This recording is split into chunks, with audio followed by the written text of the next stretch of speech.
오늘 본문 말씀은 사무엘하 17장입니다. 사무엘하 17장입니다. 제가 읽도록 하겠습니다. 아히도벨이 또 압살롬에게 이르되 이제 내가 사람 12,000명을 택하게 하소서. 오늘 밤에 내가 일어나서 다윗의 뒤를 추적하여 그가 곤하고 힘이 빠졌을 때에 기습하여 그를 무섭게 하면 그와 함께 있는 모든 백성이 도망하리니 내가 다윗 왕만 쳐 죽이고 모든 백성이 당신께 돌아오게 하리니 모든 사람이 돌아오기는 왕이 찾는 이 사람에게 달렸음이라. 그리하면 모든 백성이 평안하리이다 하니 압살롬과 이스라엘 장로들이 다 그 말을 옳게 여기더라. 압살롬이 이르되 아렉 사람 후세도 부르라. 우리가 이제 그의 말도 듣자 하니라.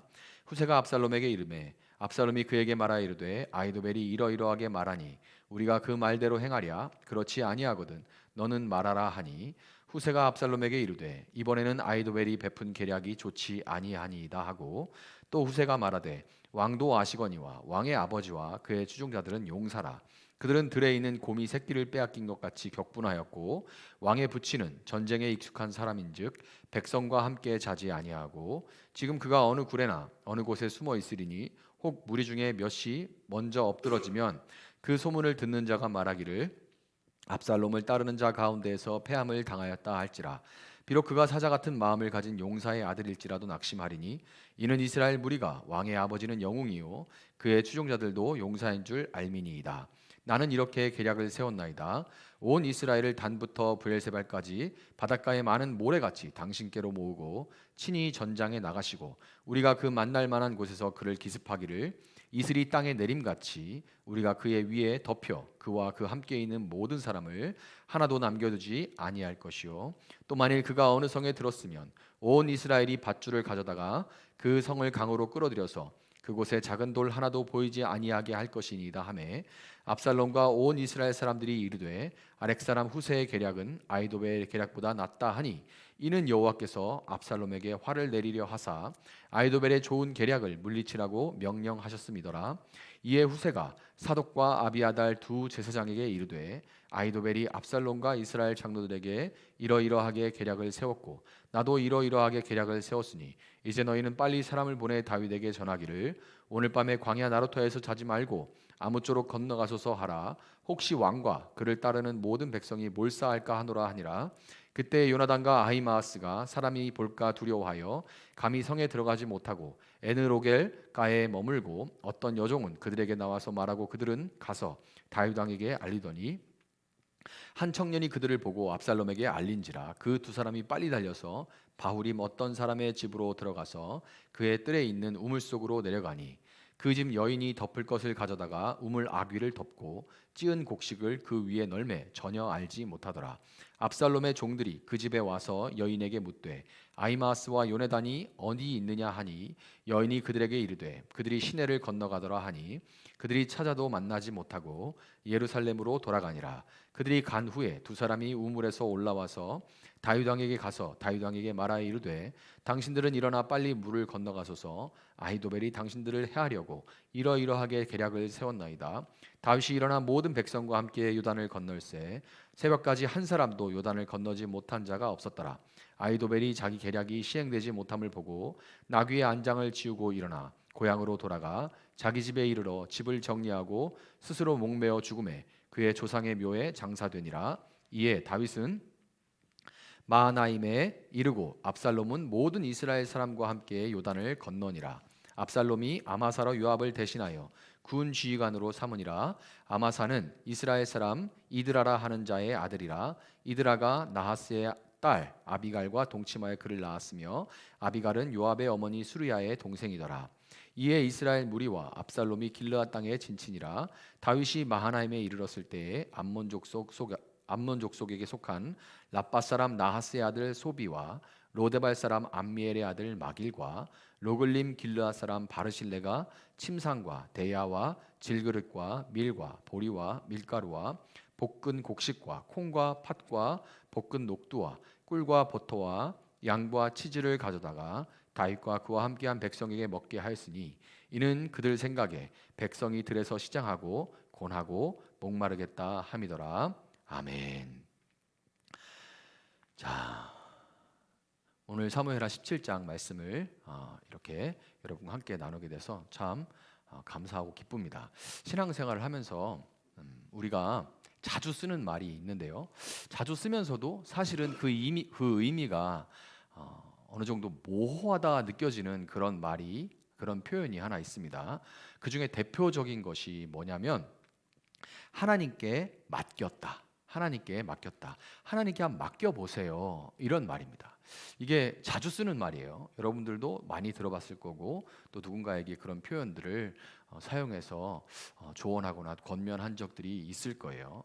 그런데 그 말이 참 듣기에는 좋아요. 그런데 하나님께 맡겼다고 하면서도 실상은 자기 힘대로 계획대로 계획한 대로 해보려고 용을 쓰는 그런 모습을 보거나, 그리고 막 그렇게 하다가 안 되면 속상해하고 하나님 원망하고 하나님께 맡겼다 하면서 그런 모습들을 보거나, 반대로 하나님께 맡겼다고 하면서 자기가 해야 할 그런 일들은 전혀 하지 않는, 정말 말 그대로 아무것도 하지 않는 그런 게으르고 나태한 모습을 보면 하나님께 맡겼다는 말에 대한 그런 혼란과 회의감에 빠지게 돼요.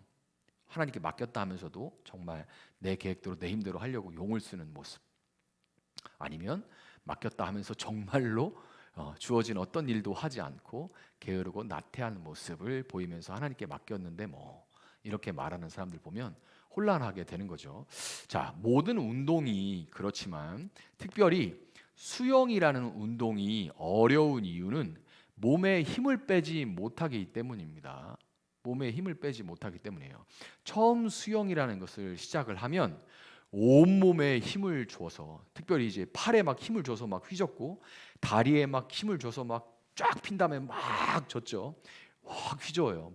물장구 그 물방울도 엄청 많이 튑니다. 그런데 온 힘을 다해서 그렇게 발을 휘저으면서 물에 떠서 앞으로 나가보려고, 그냥 조금이라도 나가보려고 안간힘을 쓰는데 정작 제자리거나 조금 나간다고 해도 금방 가라앉게 마련입니다. 그리고 나서 다음날 일어나 보면 안 아픈 데가 없죠. 온몸에 알이 배겨가지고 무슨 생각합니까? 그러면 수영은 나하고 안 맞는 것 같다. 그렇게 생각하고 이제 수영을 접게 되는 거예요. 그런데 호흡을 편안하게 하고 몸에 힘을 빼면 어떻게 됩니까?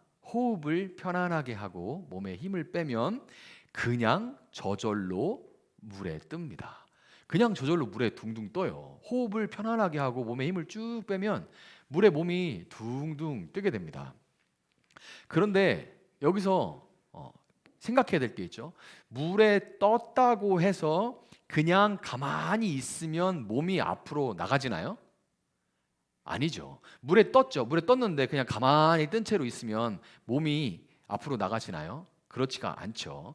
제때 팔과 다리를 휘저어 줘야 앞으로 나가게 되는 겁니다. 그런데 그렇게 팔과 다리를 휘저을 수 있는 데는 대전제가 하나 있어요. 경험으로 알게 되는 대전제. 몸이 마침내 떴을 때 그것을 통해서 경험으로 알게 되는 그 대전제.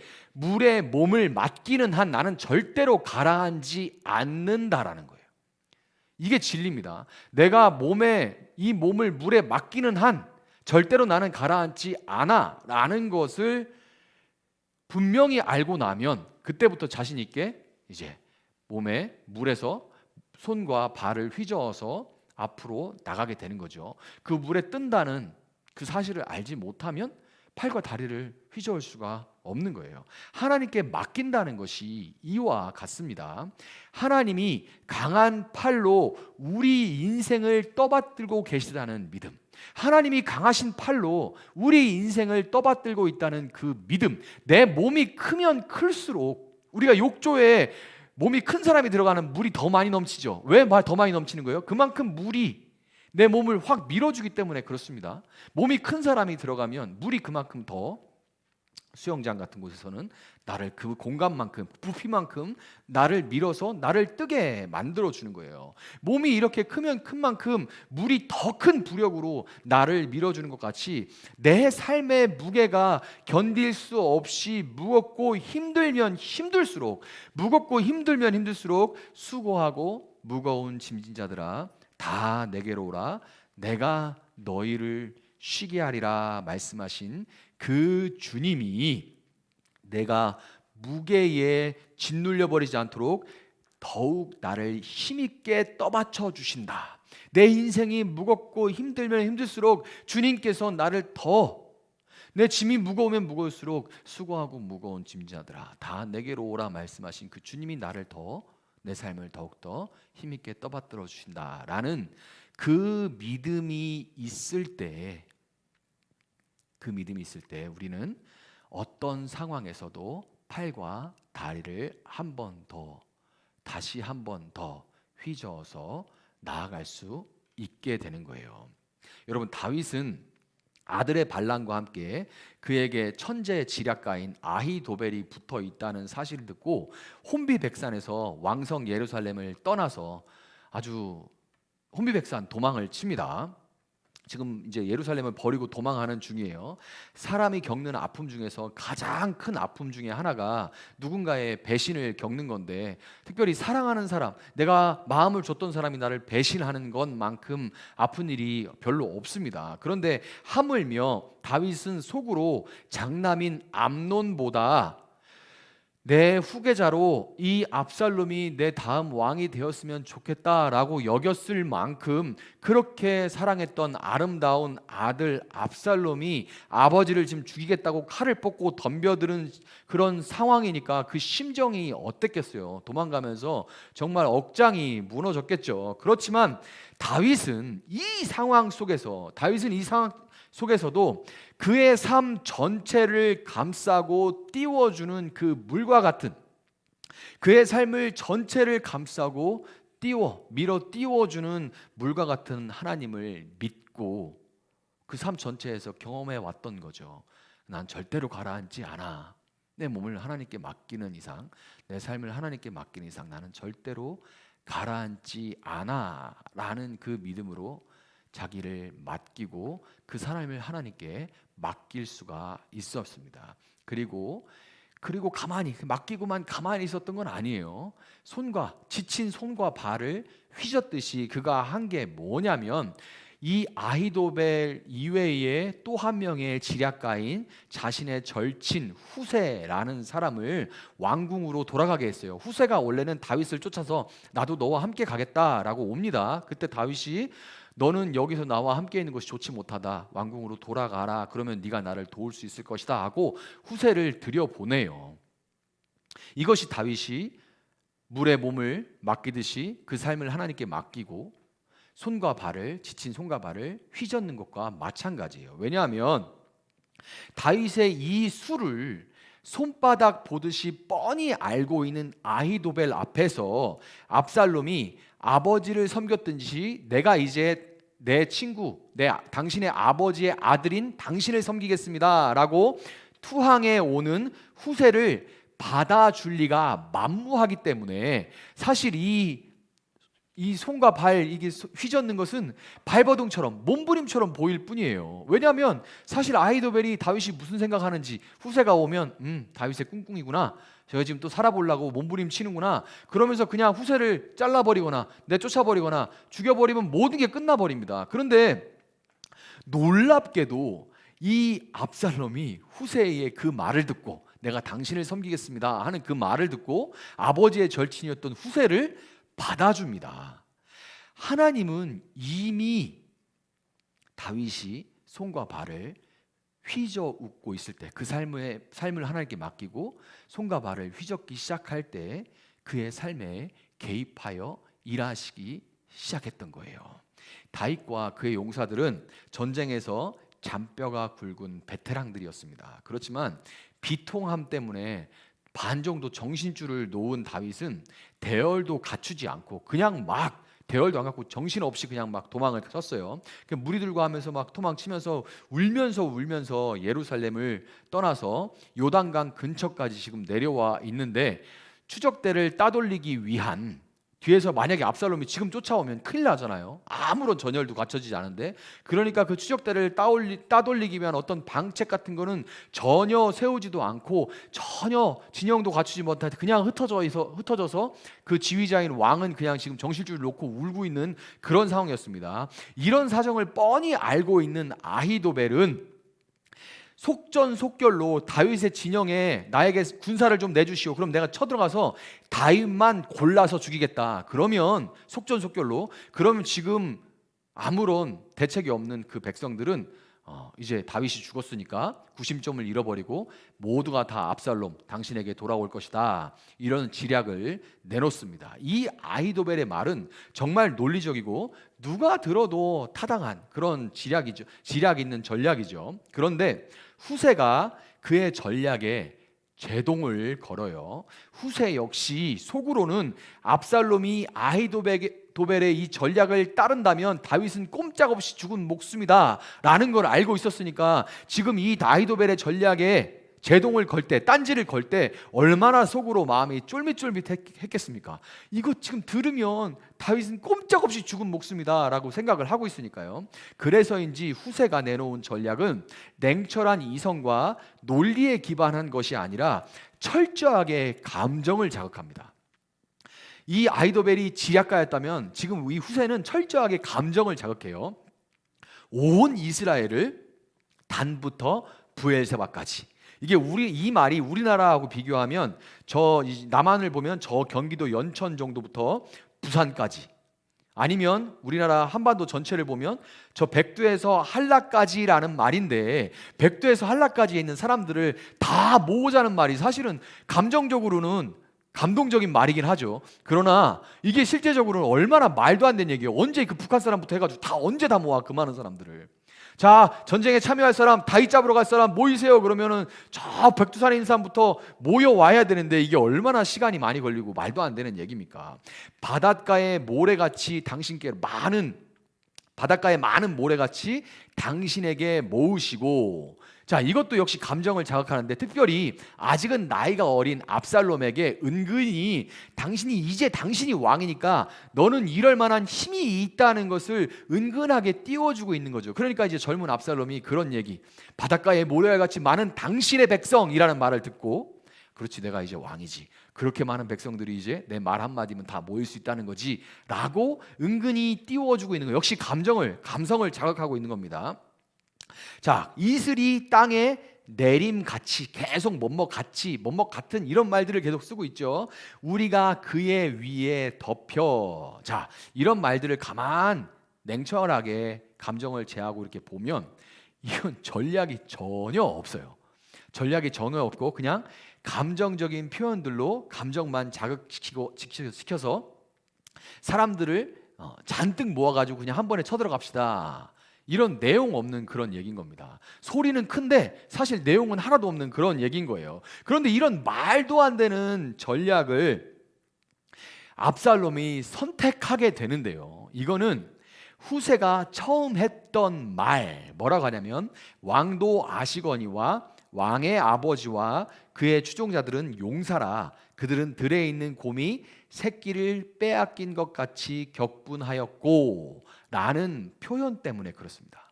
이 표현을 듣고 나서 이 말 한마디로 압살롬과 그를 따르는 무리들의 마음에 하나님이 주시는 두려움이 쑥 찾아 들어왔어요.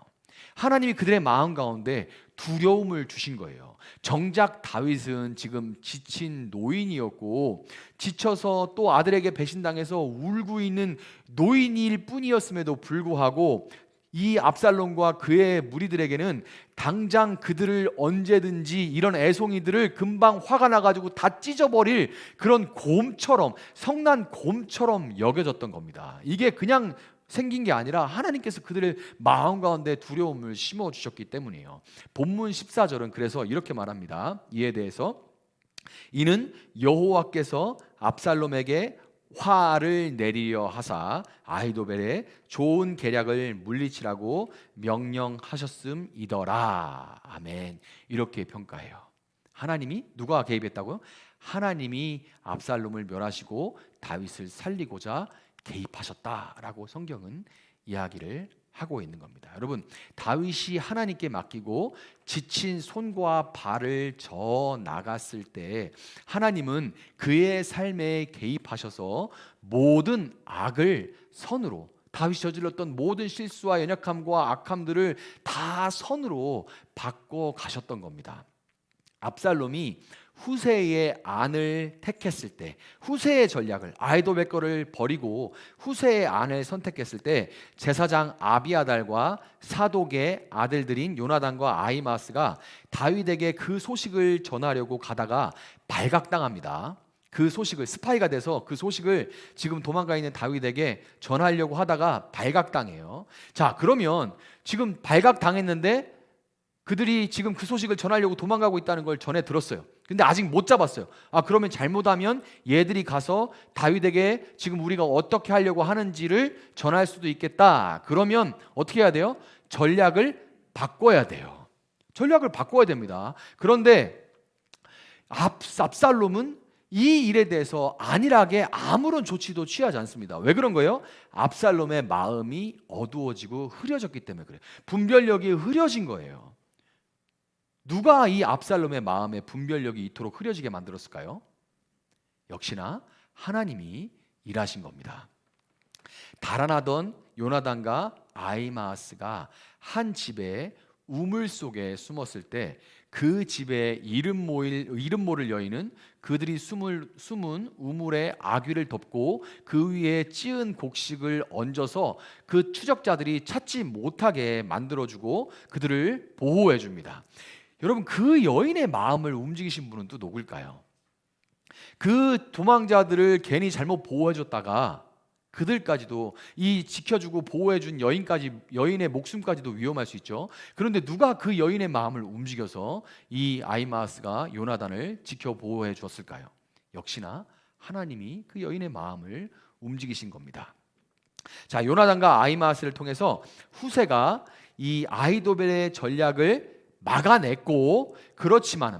했는데 그렇지만 언제든지 그 마음이 바뀌어서 갑자기 막 추격해 올 수 있다. 이 너무 위험한 상황이다. 만약에 갑자기 요나단이 이 압살롬의 마음을 바꿔가지고 아히도벨의 말을 듣고 다윗 당신을 지금 속절속결로 쫓아온다면 지금 꼼짝없이 죽게 됐다. 그러니까 빨리 이 강을 건너가라. 이 요단강을 건너가라. 이렇게 말을 해요. 그래서 다윗과 그 무리들이 요단강을 건너가는데요.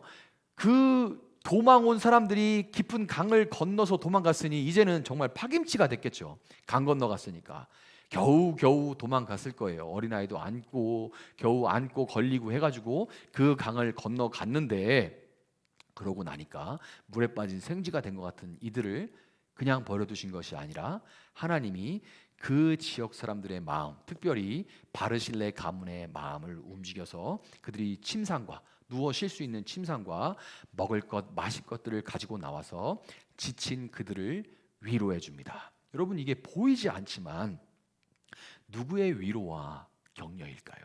누구의 위로와 격려일까요? 정말 내 마음이 지쳐 있을 때, 우리가 그거 참 많이 경험하죠. 예수 안에 있을 때 내가 참 지쳐 있고 물에 빠진 생쥐 같고 아무데도 의지할 데도 없고 그럴 때 갑자기 누군가로부터 전화가 와가지고 생각지 못한 누군가의 위로를 받는다거나, 누가 정말 밥 한 끼 먹자 해서 밥을 한 끼 사준다거나, 이런 일들이 참 많은데 그 사람의 마음을 움직인 게 누구일까요? 이 바르실레와 그 가문을 움직여서 물에 빠진 생쥐와 같은 그런 다윗을 위로하고 격려하신 분 역시 하나님인 겁니다. 여러분, 아히도벨은 압살롬이 자기의 전략이 아니라 후세의 전략을 택하니까 자존심이 상할 대로 상한 데다가 이 전략가인 아히도벨이 보기에는 압살롬의 최후가 뻔히 눈에 들여다 보이니까 지금 속절속결로 하지 않으면, 다윗이 방비만 갖추면 이 전쟁에 아주 잔뼈가 굵은 다윗과 그 용사들이 이 압살롬의 이 애송이 압살롬 따위는 얼마든지 이길 수 있다는 것을 알고 있기 때문에 아히도벨은 그 결과가 뻔히 보이니까 고향으로 돌아가서 그냥 목을 메어 죽어버립니다. 이렇게 목 메어 죽어버린 사람이 구약의 아히도벨, 그리고 신약에 가면 가룟 유다, 이 둘이 있는 거예요. 고린도전서 1장 25절은 이렇게 말합니다. 하나님의 어리석음이 사람보다 지혜롭고 하나님의 약하심이 사람보다 강하니라. 아멘. 여러분, 이 아이도벨은 정말 평가받기를 마치 그의 전략과 지략은 신이 인간에게 직접 준 것 같은 그런 지혜였다, 이렇게 평가를 받을 정도예요. 그는 사탄의 지략을 사용했지만 사탄이 제 아무리 우는 사자와 같이 믿는 자, 하나님의 백성인 다윗과 믿는 자의 삶을 넘어뜨리고자 우는 사자와 같이 덤벼든다 할지라도 하나님의 능하신 손 앞에서 결국 이와 같이 아이도벨과 같이 패배할 수밖에 없다는 것을 여러분 믿으시기를 바랍니다. 여러분, 오늘 여러분과 제가 이 자리에 이렇게 모여 있는 것은 우리가 이 다윗의 이야기를 통해서 볼 수 있는 것 같은 이런 다윗도 이걸 다 할 수 있었을까요? 일부만 겨우 알 수 있었을 뿐이었을 거예요. 그의 삶을 통해서. 이와 마찬가지로 우리가 도무지 다 알 수도 없는 하나님의 신실하신 일하심 때문에 오늘 여러분과 제가 오늘 이 시간에 이 자리에 있을 수가 있었던 겁니다. 노년의 다윗이 하나님의 이 은혜를 가만히 돌아보면서 감격에 겨워서 고백한 것이 바로 시편 23편이에요. 시편 23편은 다윗이 노년에 지은 시입니다. 어떻게 시작해요? 여호와는 나의 목자시니 내게 부족함이 없으리로다, 이렇게 고백을 하죠. 근데 이 시가 어떻게 마무리됩니까? 이 시가 주께서 내 원수의 목전에서 내게 상을 차려주시고, 이렇게 돼요. 압살롬도 원수였지만 압살롬보다 더 큰 원수는 압살롬을 등에 업고 다윗을 집어삼키려고 했던 아이도벨이라는 얼굴로 나타났던 바로 사탄입니다. 사탄은 다윗을 쳐 죽여가지고 하나님의 나라를, 다윗의 왕국을 통해 드러나는 하나님 나라를 망가뜨려 버리려고 다윗을 집어삼키려고 한 거예요. 어떻게 했어요? 다윗의 연약함과 다윗이 지은 죄들을 통해 가지고 빌드업을 해서 마침내 다윗의 목 앞에 칼을 딱 들이밀었습니다. 그런데 그 원수의 목전에서 하나님은 오늘 본문에서 로드발 암미엘, 이 바르실레의 가문을 통해서 정말 밥상을 차려주죠. 내게 상을 베풀어 주시고, 이 상은 이게 우리가 상 받는다 이게 아니고 테이블을 차려준다, 밥 한 상을 거하게 차려줬다, 그 얘기인 거예요. 그리고 뭐라고 합니까? 기름을 내 머리에 부어서 이 부족한 나를 다시금 왕으로 삼아 주시니 내 잔이 넘치나이다. 내 평생의 선하심과 인자하심이 반드시 나를 따르니 내가 여호와의 집에 영원히 살리로다, 이렇게 고백합니다. 여러분, 오늘 숱한 어려움들이 무겁게 여러분을 밑바닥으로 가라앉히려고 하지만 그보다 더 큰 부력으로 하나님이 보호하시는 큰 손길로 여러분을 떠받치고 계시다는 것을 여러분 믿으시기를 바랍니다. 계속해서 여러분을 눌러가지고 물 밑바닥으로 여러분을 깔아앉혀서 다시는 떠오르지 못하게 만들려고 여러분을 그 삶의 무게로 짓누르지만, 여러분이 무거우면 무거울수록 여러분을 띄워 올리는 하나님의 손길은 더 크시다는 것을 믿으시고, 다윗과 같이 내가 여호와의 집에 영원히 살리로다 고백하면서 오늘 또 새로운 한 달 여러분이 정말로 하나님께 여러분의 삶을 맡기시고, 또 맡겼다고 가만히 있는 그런 것이 아니라 정말 하나님께서 맡긴 내 삶을 하나님께 절대로 가라앉게 하지 않는다, 지금의 모든 어려움들이 나를 죽일 수가 없다, 나를 끝장낼 수가 없다라는 것을 믿으시고 여러분의 손과 발을 내저어서 묵묵히 앞으로 나아가 반드시 승리하시는 여러분들이 될 수 있기를 예수님의 이름으로 축복합니다.